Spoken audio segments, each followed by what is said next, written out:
Ya, mulai. Tepuk siap, siap belajar. Tepuk 1. Yes. Tepuk 2. Oke. Tepuk 3. Semangat. Tepuk 4. Konsentrasi. Tepuk 5. Siap belajar. Nah, oke, semuanya sudah siap? Siap, Ibu. Nah, adapun materi kita pada hari ini yaitu gagasan pokok dan gagasan pendukung.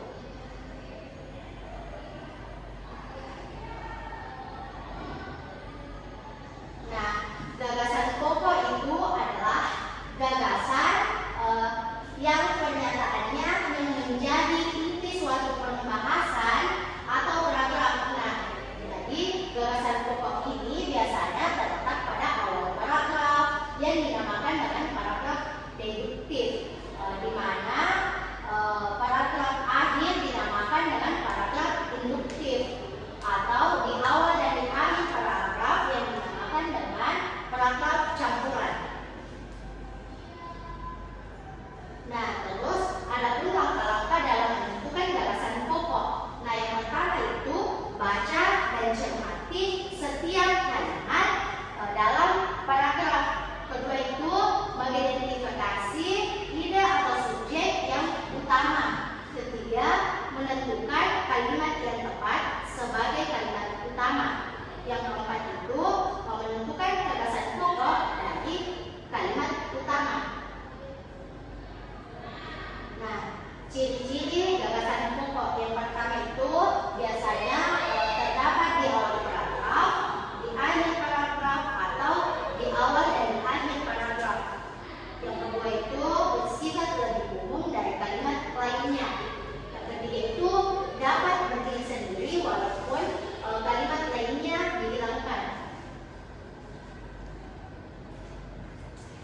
Nah, adapun gagasan pendukung. Gagasan pendukung itu adalah uraian atau tambahan informasi dari gagasan pokok. Nah, biasanya gagasan pokok itu lebih dari satu kalimat. Terus adapun ciri-ciri dari gagasan pendukung. Yang pertama itu bersifat lebih khusus dari kalimat lainnya. Yang kedua itu biasanya berupa data atau pernyataan-pernyataan. Yang ketiga itu gagasan pendukung ini tidak bisa berdiri sendiri. Jika kalimat lainnya dihilangkan, maka kalimatnya itu susah untuk dipahami. Nah, jadi sampai sini ada yang ingin dipertanyakan? Tidak ada, Ibu. Nah, jadi semuanya sudah paham? Paham, Ibu. Oke, kalau begitu Ibu akan kasih nanti soal, tapi Ibu jelaskan dulu bagaimana caranya ya. Iya, Ibu. Nah, jadi jika Ibu kasihkan nanti begini, Ibu akan membagikan per kelompok. Jadi dalam satu kelompok itu Ibu akan kasihkan begini. Nah, jadi cara pengerjaannya itu dikasih kolom-kolom. Nah, kalau misalnya itu dalam cerita itu nanti ditentukan mana gagasan pokok, mana gagasan pendukung. Nah, kalau gagasan pokok itu ditulis di dalam kotak gagasan pokok, terus gagasan pendukung itu ditulis juga di sini. Bagaimana, paham? Paham, Ibu.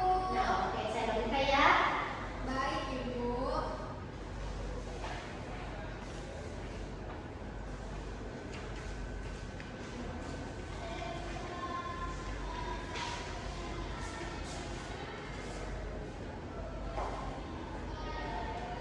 Oke, saya kasih waktu ya 10 menit. Setelah itu nanti naik di atas presentasikan ya, saya kelompok pengajarannya. Baik, Ibu.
bagaimana